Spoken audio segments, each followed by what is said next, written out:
Hello everyone, welcome to home science classes. Home science classes में आपका स्वागत है। कैसे हैं आप? आशा करती हूँ अच्छे होंगे, खुश होंगे, मस्त होंगे और पढ़ाई कर रहे होंगे। आपको पता है कि हम डिस्कस कर रहे हैं टेक्सटाइल को। आज हमारी टेक्सटाइल की लास्ट क्लास है। इससे पहले हमने प्रैक्टिस सेट नंबर 23 तक किया है। अगर आपने अभी तक प्रैक्टिस सेट नहीं देखे हैं, तो एक बार जाकर ज़रूर देखें। हर प्रैक्टिस सेट में आपको कुछ न कुछ नया ज़रूर मिलेगा। बेसिकली आज जो आपका टॉपिक है, ये आपके कुछ ऐसे क्वेश्चन रखे गए हैं, जो कि आपके लिए बिल्कुल नए होंगे।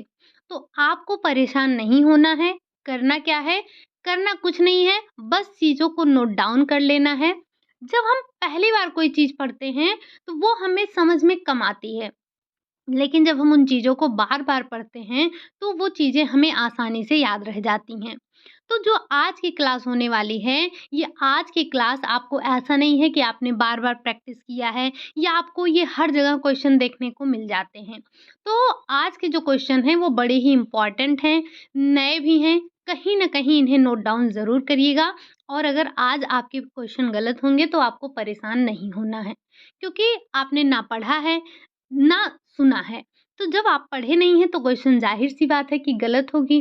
अब हमें चीज़ों को नोट डाउन कर लेना है, जो भी यहाँ पर नया मिलेगा। और आपके लिए एक इन्फॉर्मेशन है, वो क्या? वो ये कि कल आपको 2 क्लास मिलने वाली हैं। कल से हम स्टार्ट कर रहे हैं अपने सीडी के पार्ट को, क्योंकि अभी हाल-फिलहाल में हमने होम मैनेजमेंट और एक्सटेंशन एजुकेशन को समाप्त किया था। ये आपके जो होम मैनेजमेंट और एक्सटेंशन एजुकेशन है, ये आपके बहुत ज़्यादा नहीं है।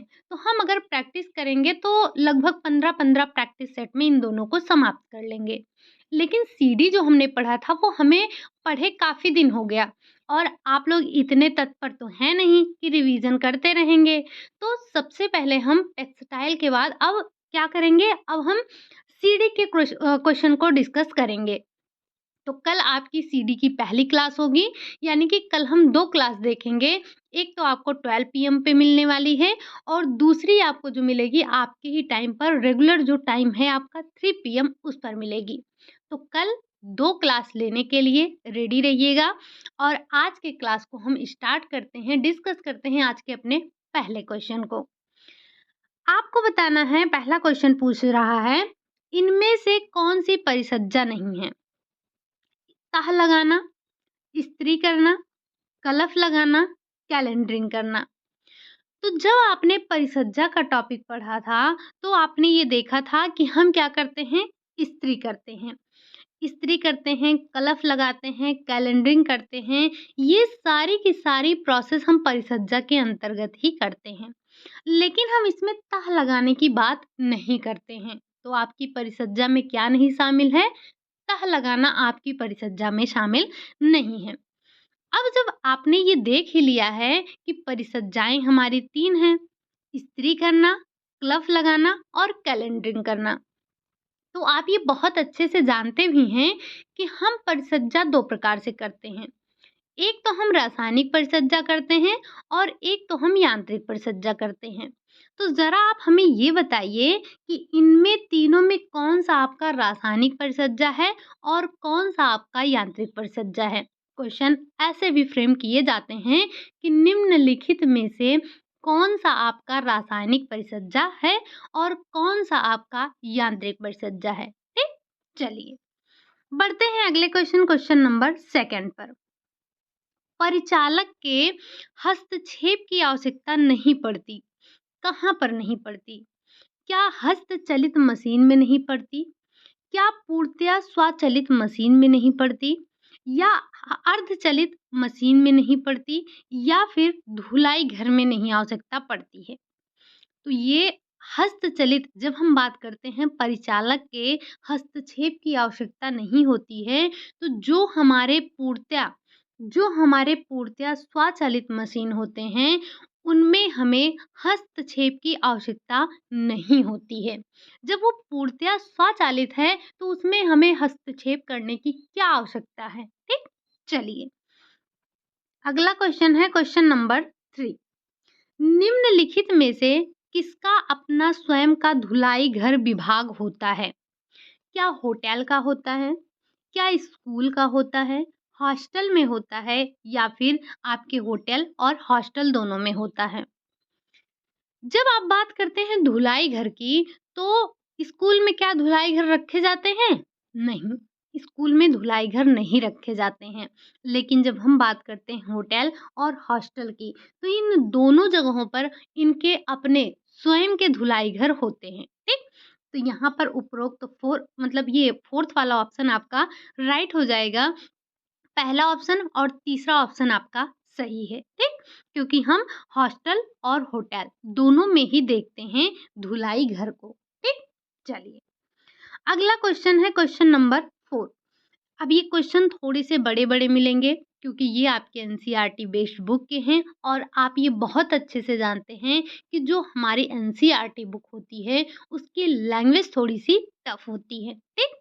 तो क्वेश्चन को बहुत आराम से पढ़ना है, घबराना नहीं है। क्वेश्चन है आपका, निम्नलिखित में से कौन-सा अस्पताल के धुलाई घर के कार्य का अनिवार्य भाग नहीं है? जो हमारे अस्पताल हैं, उनमें भी धुलाई घर होते हैं, तो उसका मुख्य कार्य या अनिवार्य भाग क्या नहीं है? क्या दाग धब्बों को हटाना नहीं है? सफाई एवं कीटाणु रहित करना नहीं है? प्रयोग में न आने वाले कपड़ों का निष्पादन करना नहीं है? या फिर पहला और दूसरा? तो जब हम बात करते हैं किसकी? जब हम बात करते हैं अस्पताल के धुलाई घर की, तो इसमें इसका जो मुख्य कार्य नहीं है, वो क्या नहीं है? तो वो आपका एक तो दाग धब्बे हटाना नहीं होता है। आप ये देखे होंगे आप हॉस्पिटल्स में क्या देखते हैं कि दाग धब्बे उस पर लगे होते हैं, है ना? लेकिन जब हम वहीं साफ-सफाई और कीटाणु रहित की बात करते हैं, तो इसका विशेष ध्यान रखा जाता है। और प्रयोग में ना आने वाले कपड़ों का निष्पादन करना। अब ये ज़रूरी नहीं है, हो सकता है किया भी जाए और हो सकता है नहीं भी किया जाए। तो यहाँ पर थोड़ा-सा ऑप्शन को हम सही करेंगे, ये आपका 3 होना चाहिए था, ठीक? तो आप ये बहुत अच्छे से समझ चुके हैं कि जब हम अस्पतालों के धुलाई घर की बात करते हैं, तो वहाँ पर दाग धब्बों पर ध्यान नहीं दिया जाता। लेकिन जो वहाँ पर सफाई और कीटाणु रहित जैसे बीज संक्रमण करने की बात की जाती है, तो इन चीज़ों पर वहाँ पर विशेष ध्यान दिया जाता है। अगर यहीं पर होता आपका कि अस्पताल के धुलाई घर का अनिवार्य भाग है, तो आप आ जाते सफाई एवं आपके कीटाणु रहित पर। लेकिन जब यहाँ आपसे पूछा गया है अनिवार्य भाग नहीं है, तो दाग धब्बों को छुड़ाना और जो आपके प्रयोग में ना आने वाले कपड़े हैं उनका निष्पादन करना, ये दोनों आपका आ जाएगा। ऑप्शन नंबर 4 आपका राइट आंसर हो जाएगा। ये दोनों आपके अनिवार्य भाग नहीं हैं। ये दाग धब्बों पर तो बिल्कुल ध्यान नहीं दिया जाता, लेकिन जब हम बात करते हैं प्रयोग में ना आने वाले कपड़ों की, तो कभी-कभी इनको कर दिया जाता है निष्पादन और कभी-कभी नहीं किया जाता है। ठीक? चलिए, अगला क्वेश्चन है आपका क्वेश्चन नंबर 5। कह रहा है, निम्न में से किसमें विशेष रेशे से बने विशिष्ट उत्पादन के लिए अलग से ड्राई क्लीन विभाग होता है? क्या धोबी घाट पर होता है? क्या होटल के धुलाई घर में होता है? क्या व्यावसायिक धुलाई घर में होता है? या फिर अस्पताल के धुलाई घर में होता है? तो जब हम बात करते हैं विशेष रेशे से बने विशिष्ट उत्पाद के लिए, तो धोबी घाट ये तो होगा नहीं। होटल में भी आपको ये सुविधा नहीं मिलती है और ना ही अस्पताल में। अस्पताल में तो विशेषतः ध्यान रखा जाता है वस्त्रों को विसंक्रमित करने की, उनको कीटाणु रहित बनाने की। तो जब आपके व्यावसायिक धुलाई घर की बात होती है, तो व्यावसायिक धुलाई घर में विशेष रेशे से बने विशिष्ट उत्पाद के लिए अलग से ड्राई क्लीन विभाग होता है। ठीक? आपका ऑप्शन नंबर 3 वाला राइट आंसर हो जाएगा। बढ़ते हैं अगले क्वेश्चन नंबर 6 पर। कह रहा है, आज के आतिथ्य उद्योग किस अवधारणा के आधार पर कार्य करते हैं? आई थिंक ये हम तीसरी बार क्वेश्चन कर रहे हैं, लेकिन जो क्वेश्चन की पैटर्निंग की गई है अलग अलग है। तो जो आज के आतिथ्य उद्योग हैं, वो किस अवधारणा पर कार्य कर रहे हैं? क्या एक घर से दूर घर पर, घर के अंदर घर, घर के बाहर घर या सभी? तो कल भी हमने ये क्वेश्चन देखा था, परसों भी हमने ये क्वेश्चन देखा था। हाँ, थोड़े से इनके क्वेश्चन पूछने का जो तरीका था, वो अलग था। तो आपको पता है कि जब हम बात करते हैं उद्योग की, तो वो एक घर से दूर घर की अवधारणा पर कार्य करता है। ठीक? चलिए, अगला क्वेश्चन है क्वेश्चन नंबर 7। कह रहा है, होटल के विभिन्न भागों में कार्य करने वाले विभागों में जरूरी सूचना पहुंचाने का कार्य किसके द्वारा किया जाता है? जैसे होटल है, सबका अपना अपना अलग अलग कार्य होता है, सबको अपने अपने कार्य दिए जाते हैं, हर किसी को अपना अपना कार्य करना होता है। अब एक ही व्यक्ति सारे कार्य तो नहीं कर सकता है, तो अलग अलग कार्यों के लिए अलग अलग विभाग बने होते हैं, अलग अलग विभागों के लिए अलग अलग व्यक्तियों को रखा जाता है। तो जो होटल के विभिन्न भागों में कार्य करने वाले विभागों में जो जरूरी सूचनाएं पहुंचानी होती है, वो कार्य किसके द्वारा किया जाता है? क्या गृह व्यवस्था प्रबंध द्वारा किया जाता है, गृह व्यवस्था नियंत्रण डेस्क द्वारा किया जाता है, सार्वजनिक क्षेत्र ब्रिगेड द्वारा किया जाता है, या फिर उपरोक्त सभी? तो इस पॉइंट को थोड़ा-सा नोट डाउन करिएगा। यहाँ पर आपको ऐसे ही अलग-अलग विभागों के बारे में समझना है। तो जब हम बात करते हैं जो हमारे होटल की जो ज़रूरी सूचनाएँ होती हैं, वो जो गृह व्यवस्था नियंत्रण डेस्क है, उसके द्वारा पहुँचाई जाती हैं। अलग-अलग विभागों में सूचनाएँ दी जाती हैं। ठीक? चलिए, अगला क्वेश्चन है क्वेश्चन नंबर 8। आतिथ्य उद्योग द्वारा मुख्य रूप से संचालित किया जाता है क्या? आतिथ्य सत्कार एवं मनोरंजन, बैठक तथा इवेंट्स, पर्यटन, या फिर उपरोक्त सभी? तो जब हम अतिथि उद्योग की बात करते हैं, तो उनके द्वारा ये सारी चीज़ें संचालित की जाती हैं। अतिथि सत्कार तथा मनोरंजन, बैठक और बैठकर, ये बैठकर नहीं, आपका बैठक होगा, ठीक?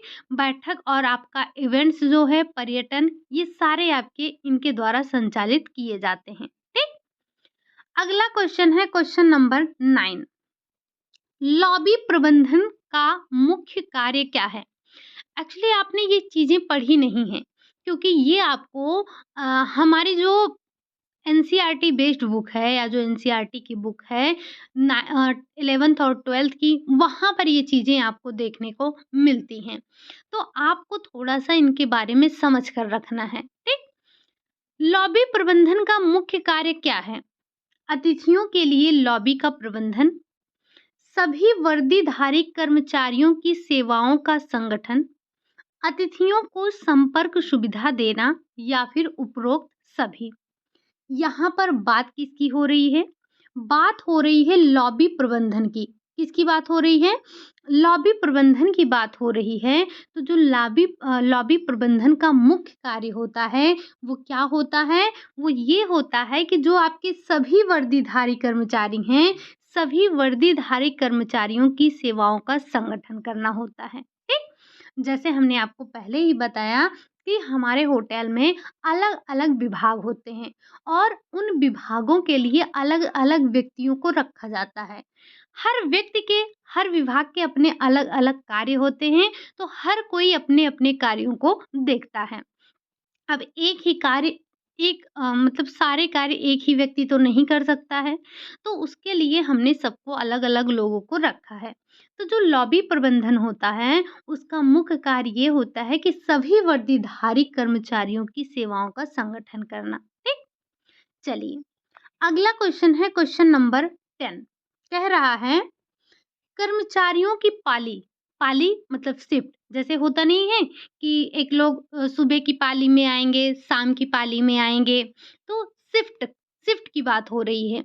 या कुछ समय पहले क्या होता था कि आज से करीब दसों साल पहले, 10 से 12 साल पहले लाइट भी 2 शिफ्ट में आती थी। तो हम कहते नहीं थे कि अब 1 हफ्ते लाइट दिन पाली चलेगी, फिर 1 हफ्ते लाइट जो है रात पाली चलेगी। तो यहाँ पर उसी शिफ्टिंग की बात की जा रही है। तो कर्मचारियों की पाली का निर्धारण तथा व्यवस्था के लिए निम्न में से कौन उत्तरदायी है? ये कौन निर्धारित करता है? क्या फ्रंट ऑफिस पर्यवेक्षक करता है, सहायक प्रबंधक करता है, लॉबी प्रबंधक करता है या फिर जो रिसेप्शनिस्ट होता है वो करता है?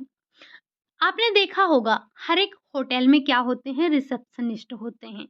उनका कार्य क्या होता है? तो ये आप बहुत अच्छे से जानते हैं कि जो एकदम आगे बैठते हैं, लोगों के आने-जाने का लेखा-जोखा पूरा रखते हैं, वो आपके रिसेप्शनिस्ट होते हैं।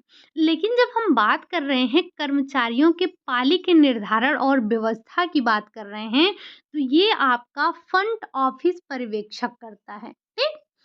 फ्रंट ऑफिस पर्यवेक्षक हो गए, सहायक प्रबंधक हो गए, लॉबी प्रबंधक के कार्य अभी-अभी आपने देखे, रिसेप्शनिस्ट होते हैं, इनके अपने अलग-अलग कार्य होते हैं। हम बढ़ते हैं अगले क्वेश्चन नंबर 11 पर। कह रहा है, अतिथि चक्र की किस अवस्था के अंतर्गत ग्राहक की संतुष्टि अथवा ग्राहक के निष्ठा की पुष्टि की जाती है? क्या आगमन पूर्व अवस्था में, क्या आगमन की अवस्था में, क्या कमरे पर आधिपत्य की अवस्था में या फिर प्रस्थान पर? तो जब हम बात करते हैं अतिथि चक्र की किस अवस्था के अंतर्गत जो आपका ग्राहक है उसकी संतुष्टि और ग्राहक की निष्ठा की पुष्टि की जाती है, तो वो कमरे पर आधिपत्य पर की जाती है।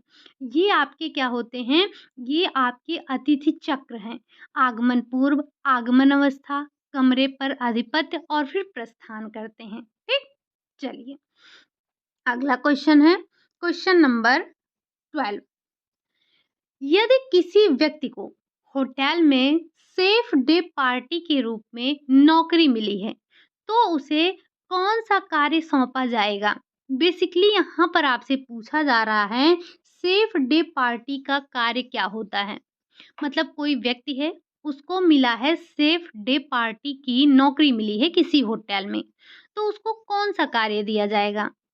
क्या रसोई घर कर्मी दल दिया जाएगा, कार्यपालक रसोइया दिया जाएगा, उप रसोइया दिया जाएगा या फिर पर्यवेक्षक दिया जाएगा?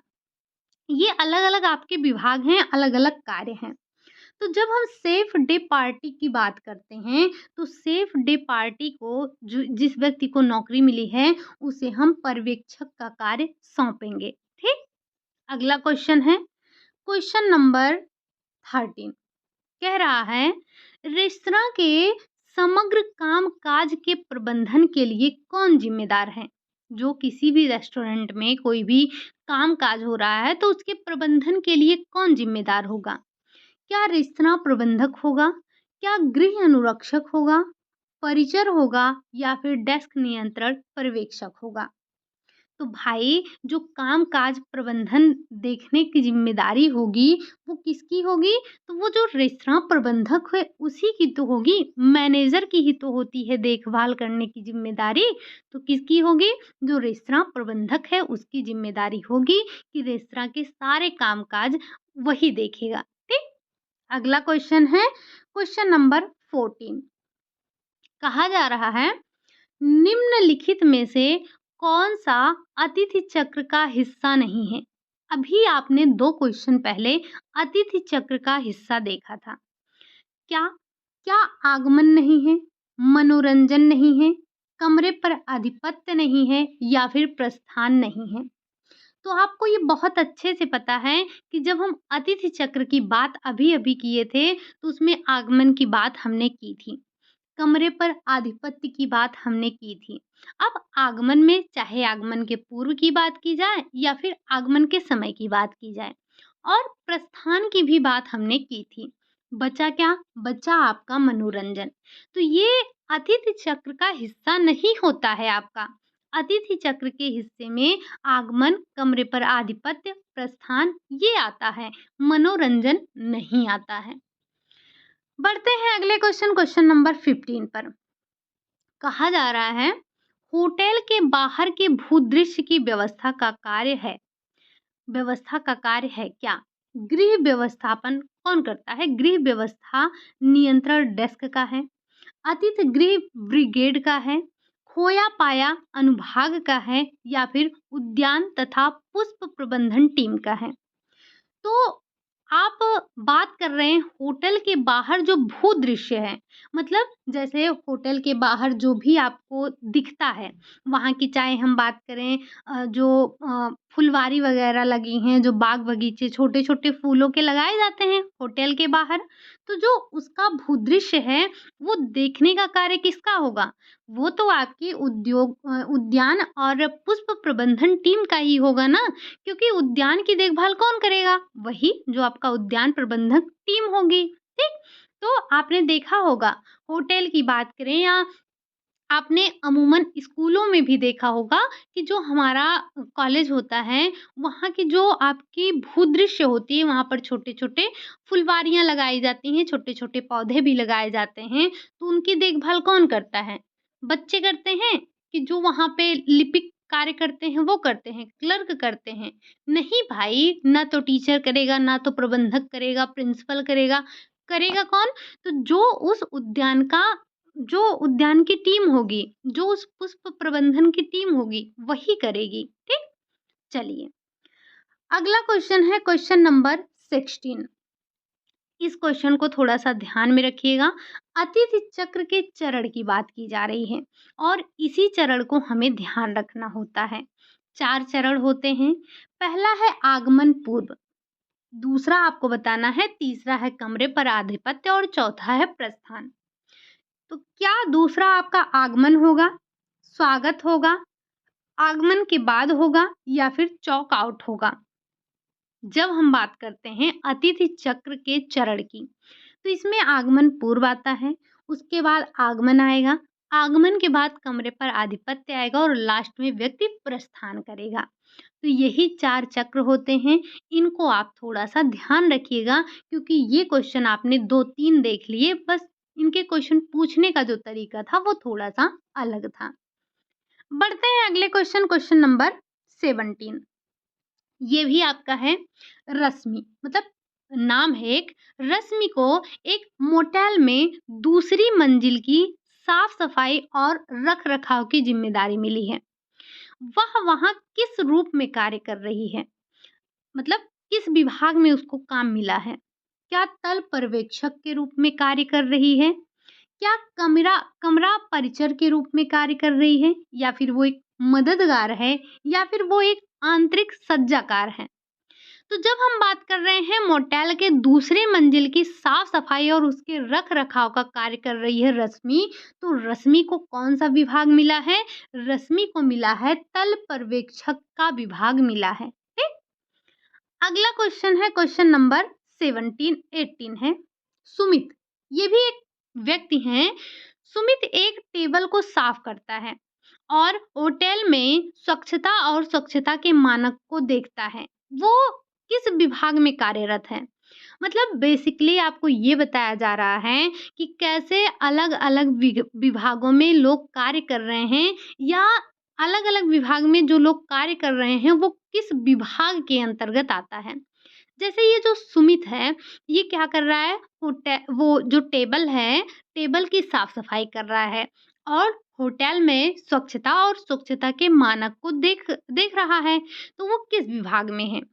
क्या वो प्रमुख कार्यालय में है, गृह व्यवस्था में है, खाद्य तथा पेय पदार्थ में है या फिर सहायक सेवा में है?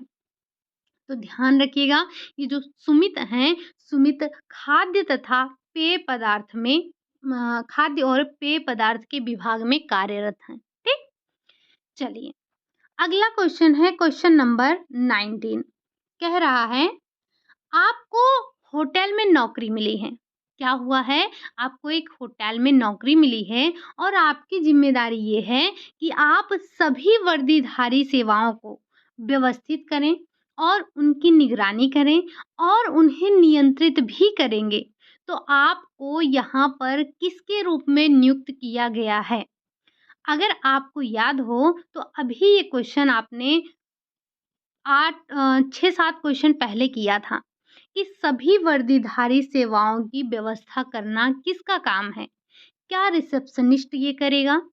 मतलब आप रिसेप्शनिस्ट के तौर पर कार्य कर रहे हैं, नियुक्त किए गए हैं, लॉबी मैनेजर हैं, बेल कप्तान हैं या फिर टेलीफ़ोन ऑपरेटर हैं। अभी-अभी हमने क्वेश्चन देखा था कि जो हमारा लॉबी प्रबंधक है, वो क्या करेगा?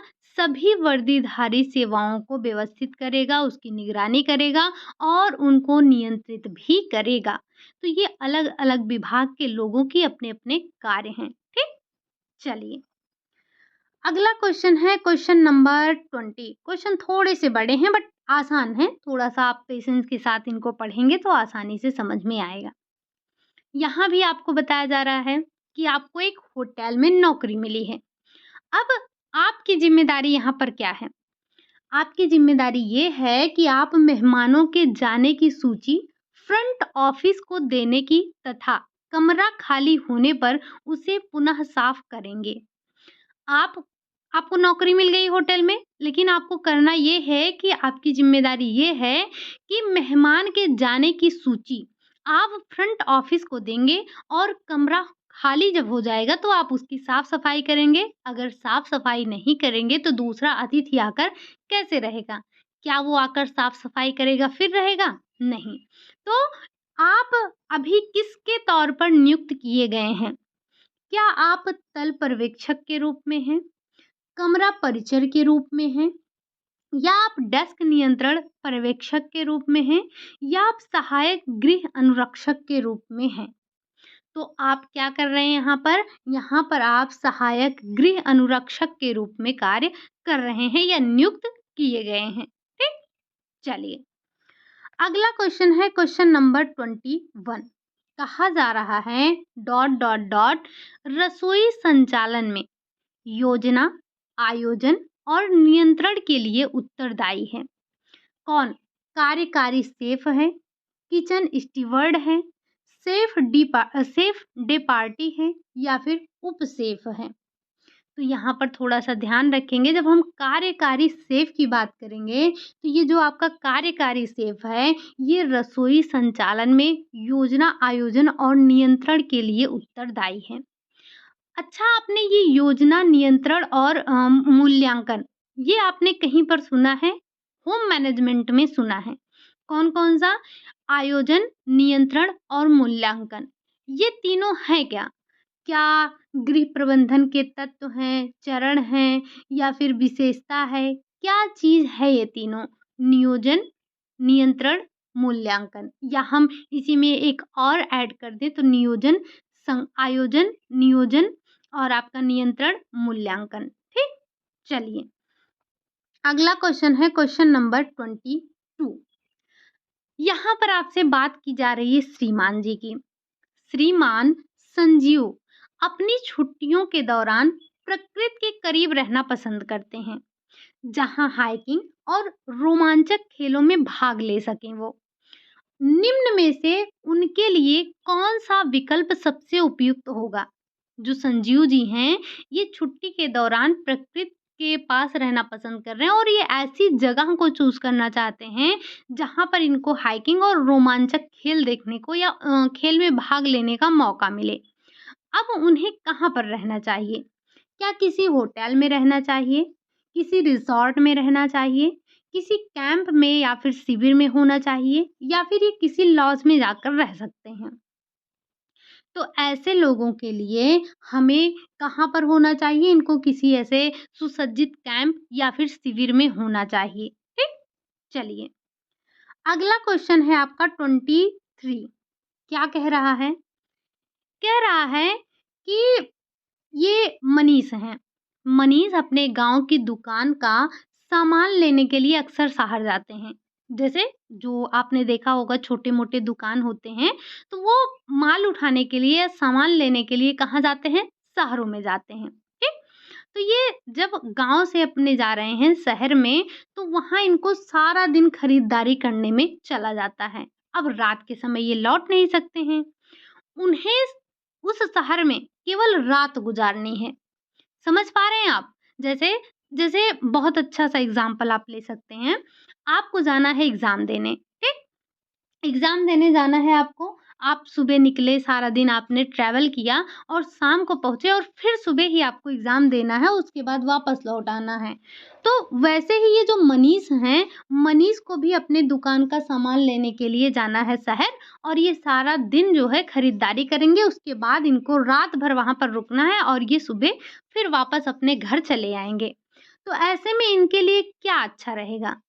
होटल अच्छा रहेगा, लॉज अच्छा रहेगा, मोटल अच्छा रहेगा या फिर सुसज्जित फ्लैट इनको लेना चाहिए।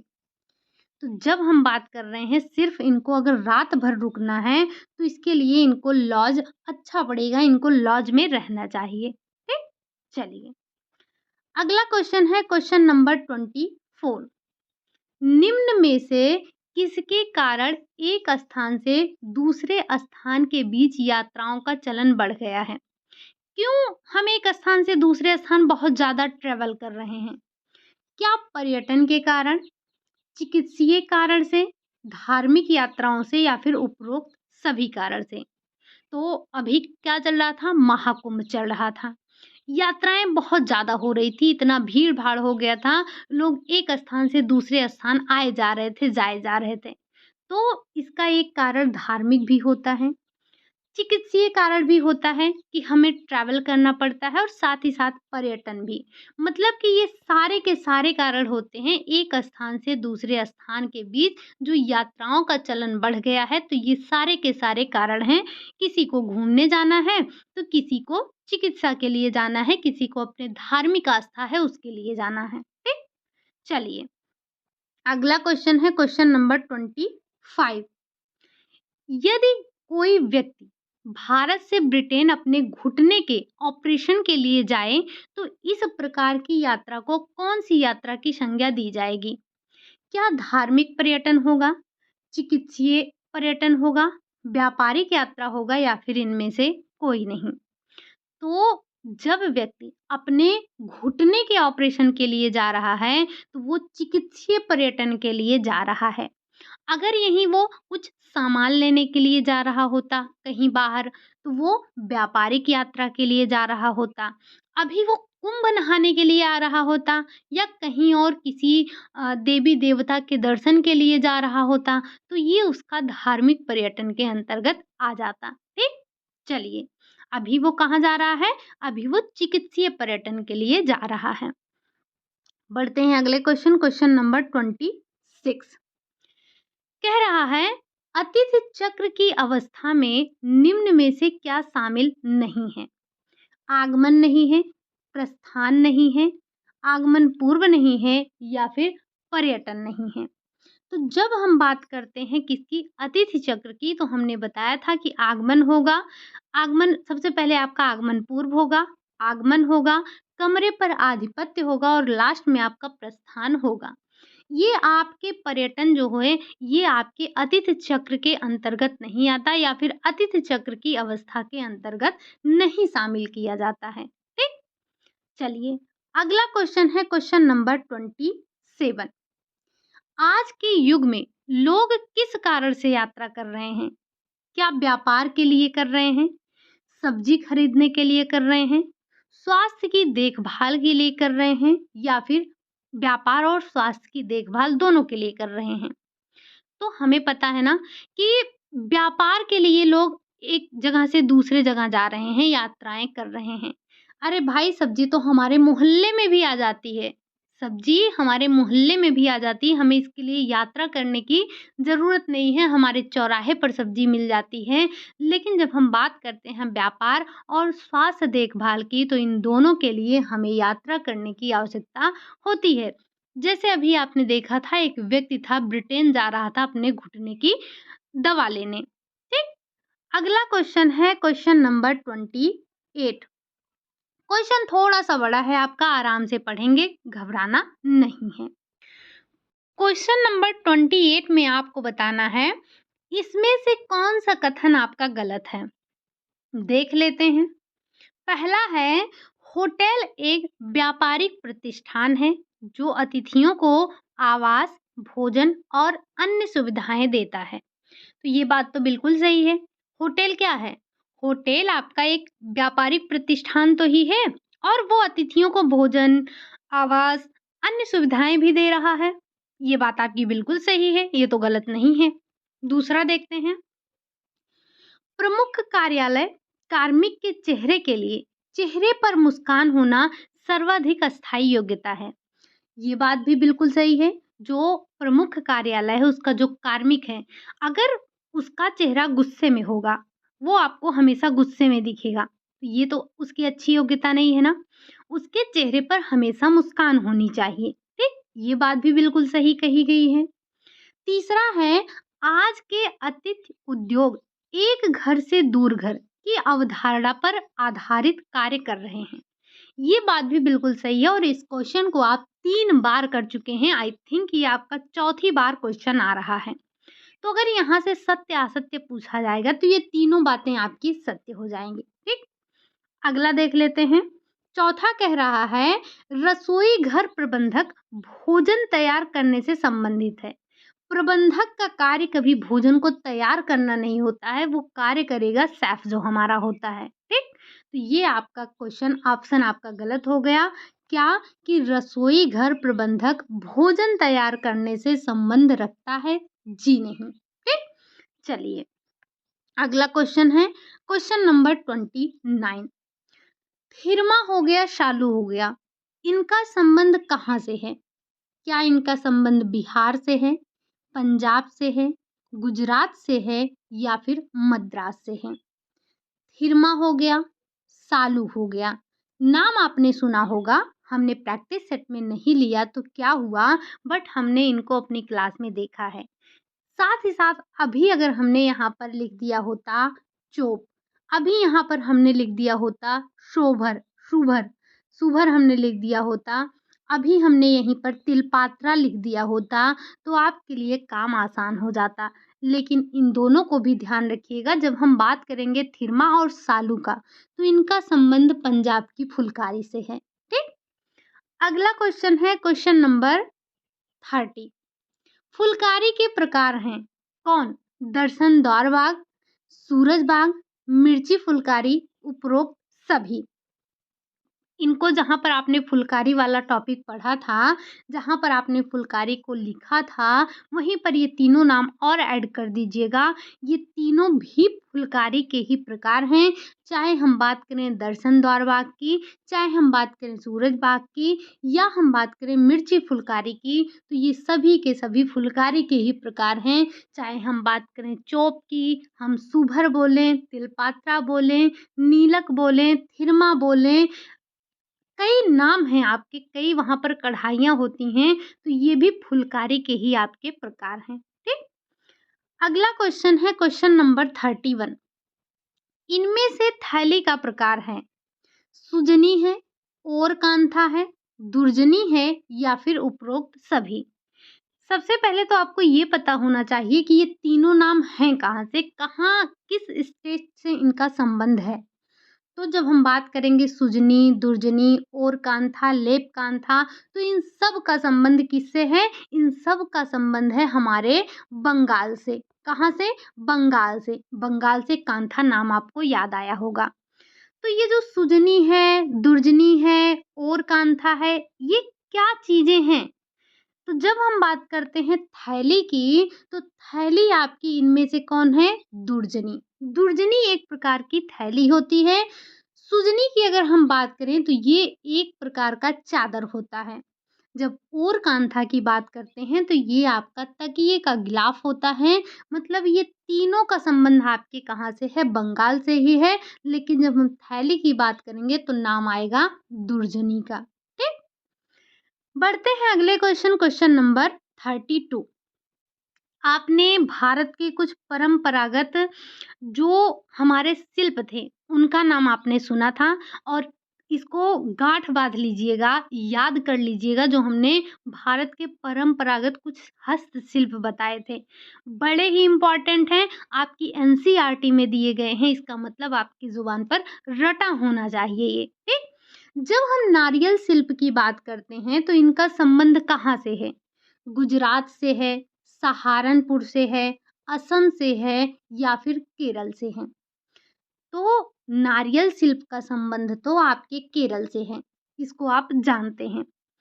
आप हमें ये बताइए कि ये जो आपका असम है और ये जो सहारनपुर है, ये दोनों नाम हमने आपको लिखवाए थे। तो ये जो आपका असम है और जो सहारनपुर है, ये किस हस्तशिल्प के लिए प्रसिद्ध है?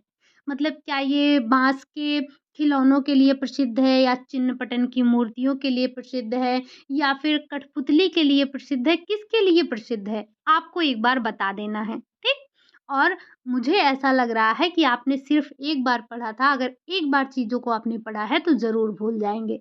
हम बढ़ते हैं अगले क्वेश्चन नंबर 33।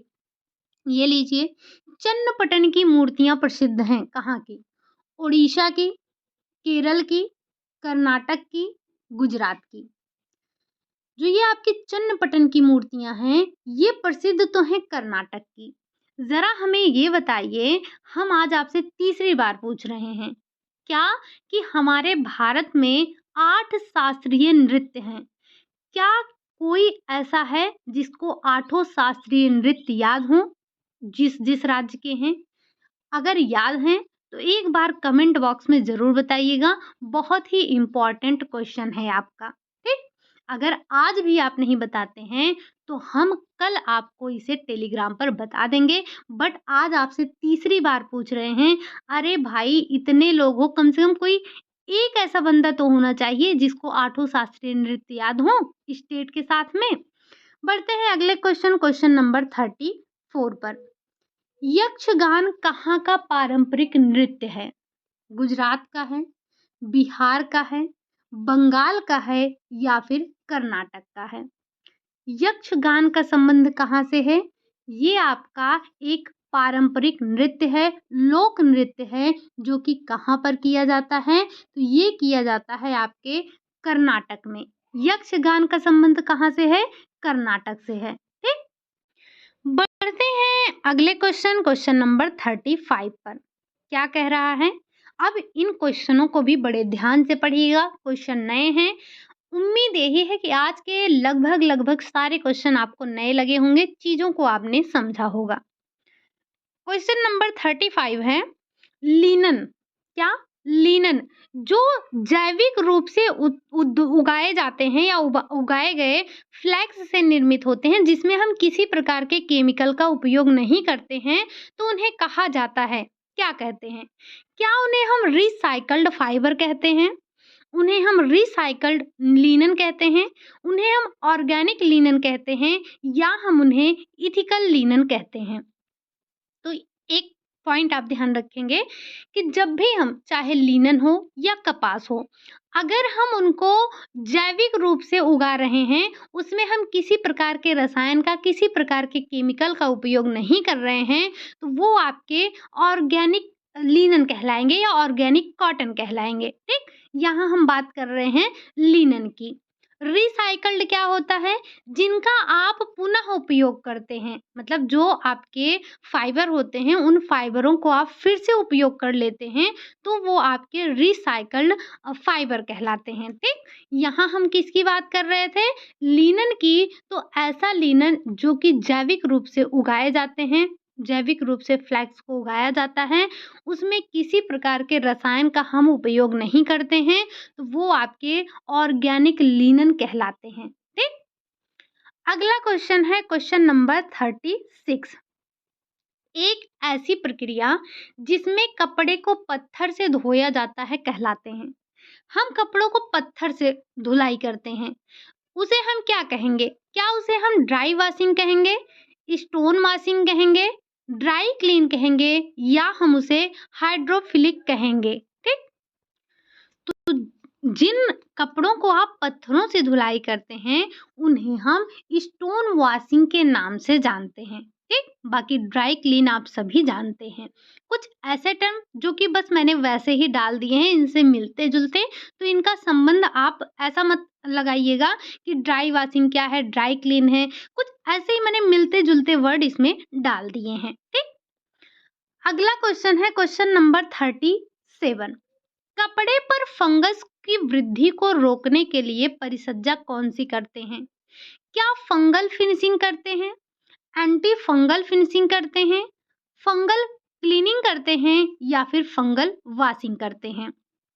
जब हम कपड़ों पर जो फंगस है उसकी वृद्धि को रोकने के लिए जो परिचर्या करते हैं उसे हम एंटी फंगल फिनिशिंग के नाम से जानते हैं। किस नाम से जानते हैं?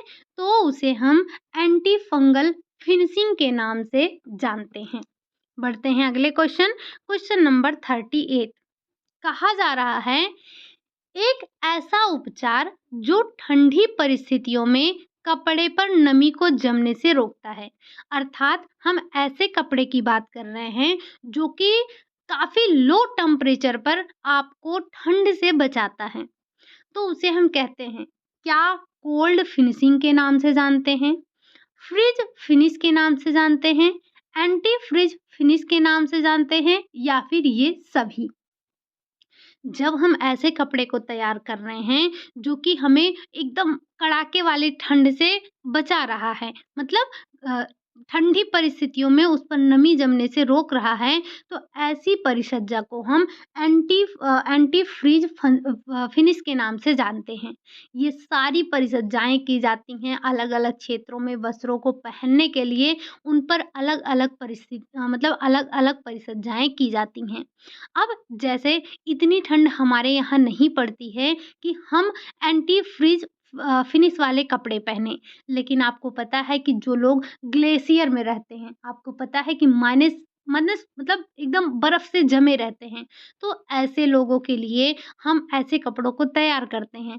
हमें भले ही आवश्यकता नहीं है, लेकिन आपको पता होगा कि आज कितने तरीके के वस्त्र बनाए जा रहे हैं। ठीक, चलिए अगला क्वेश्चन है क्वेश्चन नंबर 39।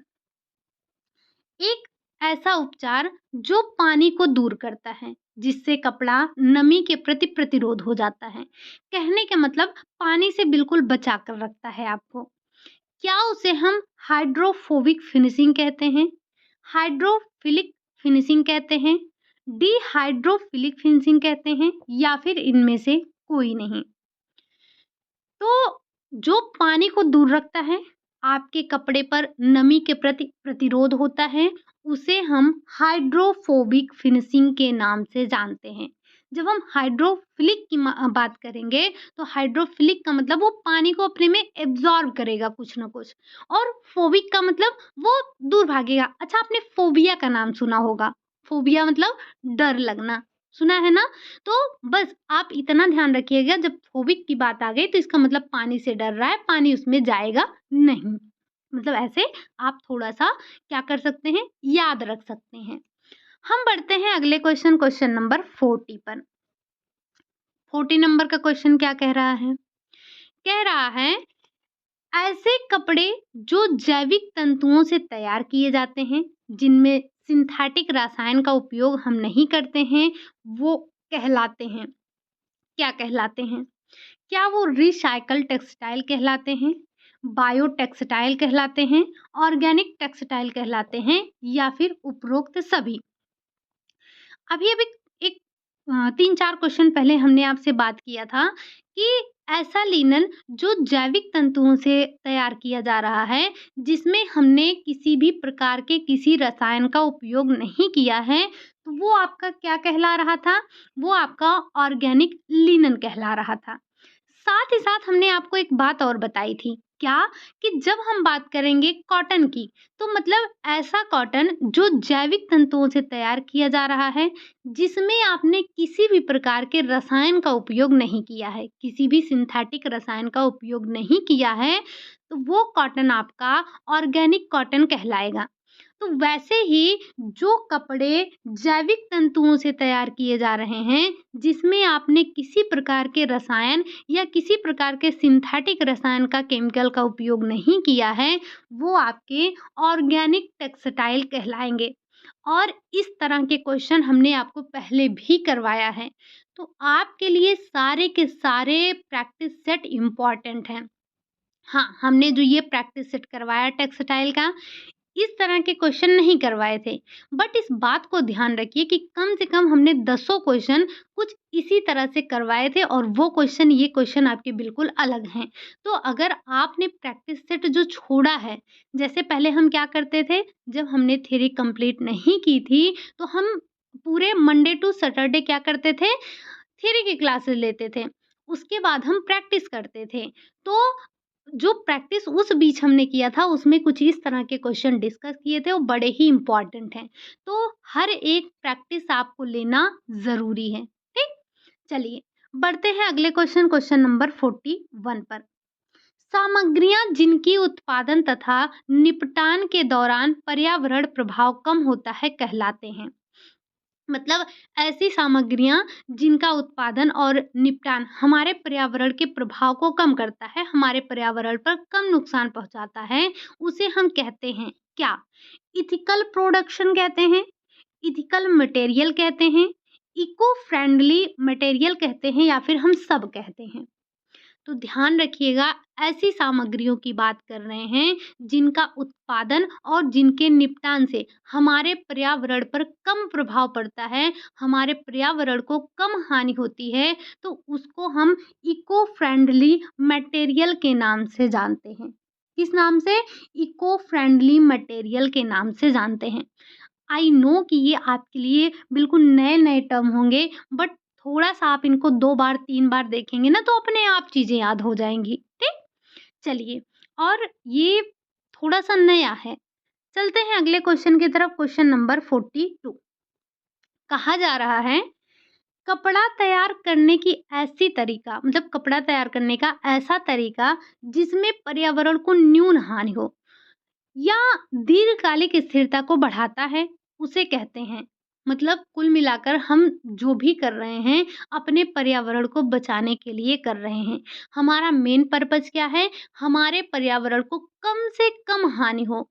ये जो हम तमाम प्रकार के रसायनों का उपयोग कर रहे हैं, ये हमारे पर्यावरण को बहुत ही नुकसान पहुँचा रहे हैं। साथ ही साथ हमें तो नुकसान पहुँचा ही रहे हैं, हमारे पर्यावरण को नुकसान पहुँचा रहे हैं। तो हमारा पर्पज़ ये है कि हम इन पर्यावरण प्रदूषणों को या पर्यावरण को हानि पहुँचाने वालों को कम करें, ठीक? अब ख़त्म तो एकदम से नहीं कर सकते, बट कम करने की कोशिश तो कर सकते हैं। तो कपड़ा तैयार करने का ऐसा तरीका जिसमें आपके पर्यावरण को, आपके एनवायरनमेंट को बहुत कम हानि हो और कपड़ा जो है आपका वो दीर्घकालिक चले, तो उसे हम क्या कहेंगे? क्या उसे हम एथिकल टेक्सटाइल कहेंगे? सस्टेनेबल टेक्सटाइल कहेंगे? ऑर्गेनिक टेक्सटाइल कहेंगे, या फिर इनमें से कोई नहीं? तो जो हमारा कपड़ा ज़्यादा समय तक चले, हमारे पर्यावरण को हानि कम हो, तो इसे, ऐसे टेक्सटाइल को हम सस्टेनेबल टेक्सटाइल के नाम से जानते हैं। और सस्टेनेबल का आप सभी ने नाम सुना होगा। सस्टेनेबल SGD गोल, कितने गोल हैं? 17 गोल हैं, और हमने आपको उन 17 के बारे में एक बार ज़रूर बताया है, तो उसे एक बार देखिएगा, ठीक? अगला क्वेश्चन है क्वेश्चन नंबर 43। कृत्रिम चमड़ा। कृत्रिम चमड़ा जो कि जानवरों के उत्पादन के बिना बनाया जाता है और ये पौधों से प्राप्त सामग्रियों का उपयोग करके बनाया जाता है। आपको पता होगा चमड़ा कहाँ से मिलता है? हम जानवरों को मारकर उनकी खाल से प्राप्त करते हैं, लेदर को, चमड़े को। लेकिन हम ऐसे कृत्रिम चमड़े की बात कर रहे हैं जिसमें आपने जानवरों के खाल का उपयोग ना किया हो, जानवरों से हमने उत्पादन ना किया हो, बल्कि पेड़-पौधों से प्राप्त किया हो, तो उसे हम क्या कहेंगे? क्या वो आपके प्लांट लेदर होंगे? क्या वो आपके वेगन लेदर होंगे? क्या वो आपके सस्टेनेबल लेदर होंगे? या वो आपके ऑर्गेनिक लेदर होंगे? तो नाम तो ऐसे बड़ा सुना-सुना सा आपको लग रहा होगा कि इसमें तो किसी भी केमिकल की बात नहीं की गई है। तो ध्यान रखिएगा, जब हम कृत्रिम चमड़े की बात करेंगे, मतलब कृत्रिम चमड़ा जो कि हम जानवरों से नहीं प्राप्त कर रहे हैं, तो उसे हम कहेंगे वैगन लेदर। अच्छा, वैगन लेदर से याद आया, आपने वैगन डाइट का नाम सुना होगा। वैगन डाइट क्या है? क्या आप हमें उसके बारे में 2-4 शब्द बता सकते हैं? वैगन डाइट में हम किसका इस्तेमाल कर सकते हैं, या वैगन डाइट है क्या? हम बढ़ते हैं अगले क्वेश्चन, क्वेश्चन नंबर 44 की तरफ। कहा जा रहा है एक ऐसी प्रक्रिया जो कपड़े को नरम और छूने में अधिक आरामदायक बनाती है। हमने कपड़े पर कोई ऐसी फिनिशिंग कर दी जिससे हमारा कपड़ा जो है वो मुलायम हो गया और छूने पे वो अधिक आरामदायक बन जाता है। तो उसे हम कहते क्या हैं या कौन-सी फिनिशिंग करते हैं? कैलेंडरिंग करते हैं, सॉफ्टनिंग करते हैं, नेचुरल ड्राई करते हैं या फिर इनमें से कोई नहीं। कपड़े को नरम, आरामदायक बनाने के लिए हम कपड़े पर ये सॉफ्टनिंग फिनिशिंग का कार्य करते हैं, अर्थात हम क्या करते हैं? सॉफ्टनिंग परिसज्जा करते हैं। इससे हमारा कपड़ा क्या होता है? मुलायम हो जाता है और छूने पर आरामदायक हो जाता है। अच्छा, कैलेंडरिंग क्या है? क्या ये आपका रासायनिक परिसज्जा है या फिर यांत्रिक परिसज्जा है? एक बार कमेंट करके ज़रूर बताइएगा। हम बढ़ते हैं क्वेश्चन नंबर 45 और आज का हमारा ये लास्ट क्वेश्चन है। क्या? वह वस्त्र जो बाहरी परिस्थितियों जैसे तापमान या प्रकाश के आधार पर अपने गुणों को बदल सकते हैं कहलाते हैं। क्या कहलाते हैं? मतलब हम एक ऐसे कपड़े की बात कर रहे हैं जो कि अधिक तापमान होने पर आपको गर्मी ना दे या अधिक प्रकाश होने पर ये अपने गुण को बदल ले। तो ऐसे कपड़े को हम क्या कहेंगे? क्या उसे हम टेम्परेट टेक्सटाइल कहेंगे? क्या उसे हम एडाप्टिव टेक्सटाइल कहेंगे? बायो टेक्सटाइल कहेंगे या फिर इनमें से कोई नहीं? तो जब हम बात करते हैं वो वस्त्र जो बाहरी परिस्थितियों मतलब कि जैसे कि आपके तापमान या प्रकाश के आधार पर अपने गुणों में बदलाव कर सकता है, तो उसे हम एडाप्टिव टेक्सटाइल के नाम से जानते हैं। ठीक? तो ये थे आज के पूरे 45 क्वेश्चन। जो लास्ट के आपके 10 से 12 क्वेश्चन थे, इनको कहीं न कहीं ज़रूर नोट डाउन करिएगा। 10 से 12 क्या, आज की क्लास में आप मुश्किल से 5 ऐसे क्वेश्चन ले लीजिए जिनको आपने कहीं बार-बार देखा होगा या आपको जो बिल्कुल आसानी से आपने देख लिया होगा कहीं न कहीं। बट ध्यान रखिएगा जो ये 40 क्वेश्चन आपने किए हैं, ये बड़े ही इम्पोर्टेंट हैं और कहीं भी मतलब हम ये नहीं कह सकते कि यहाँ से क्वेश्चन नहीं पूछा जाएगा, वहाँ से क्वेश्चन नहीं पूछा जाएगा, क्वेश्चन आपसे हर जगह से पूछा जा रहा है। चाहे वो आपकी एनसीईआरटी बेस्ड बुक हो, चाहे आपकी एससीईआरटी हो या कोई अदर बुक हो, ठीक? तो हमें पढ़ना सारी चीज़ों को है। आज की क्लास को आप कहीं न कहीं नोट डाउन ज़रूर करिएगा, ठीक? तो ये आज आपका पूरा का पूरा टेक्सटाइल समाप्त किया हमने अपनी तरफ से।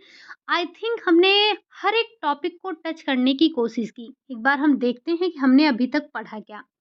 सबसे पहले हमने रेशे के बारे में पढ़ा था, रेशे के गुण के बारे में पढ़ा था, रेशा है क्या उसके बारे में पढ़ा था। हमने रेशों का परीक्षण किया था।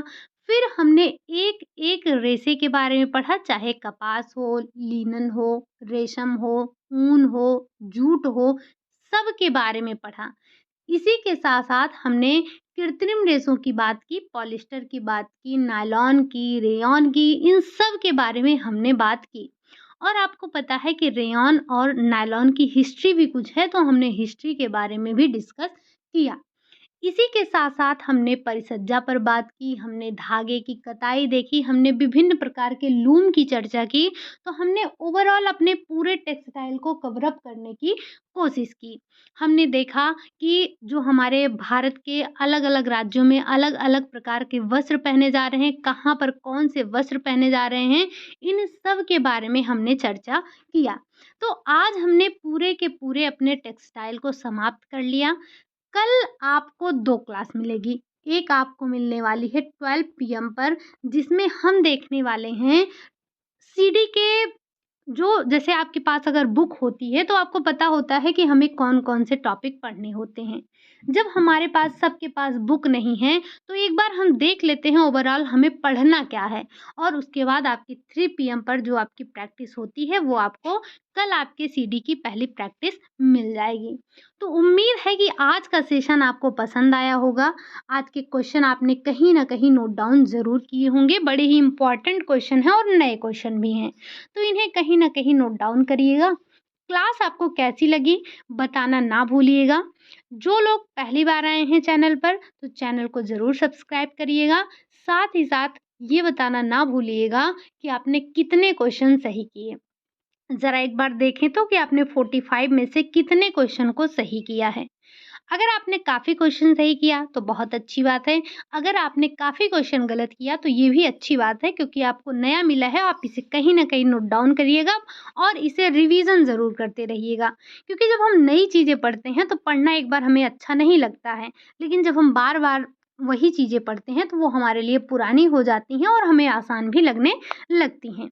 तो चलिए फिर मिलते हैं नेक्स्ट क्लास में, तब तक के लिए खुश रहिए, मस्त रहिए, पढ़ाई करिए, रिवीज़न ज़रूर करिए और कोई ना कोई प्रैक्टिस सेट ले लीजिए। प्रैक्टिस लगाना बहुत ज़रूरी है, क्योंकि ऐसे में जब हम यहाँ पर प्रैक्टिस करते हैं तो क्वेश्चन हम पढ़ते हैं और उसमें क्या पूछ रहा है ये बहुत अच्छे से आपको समझाने की कोशिश करते हैं।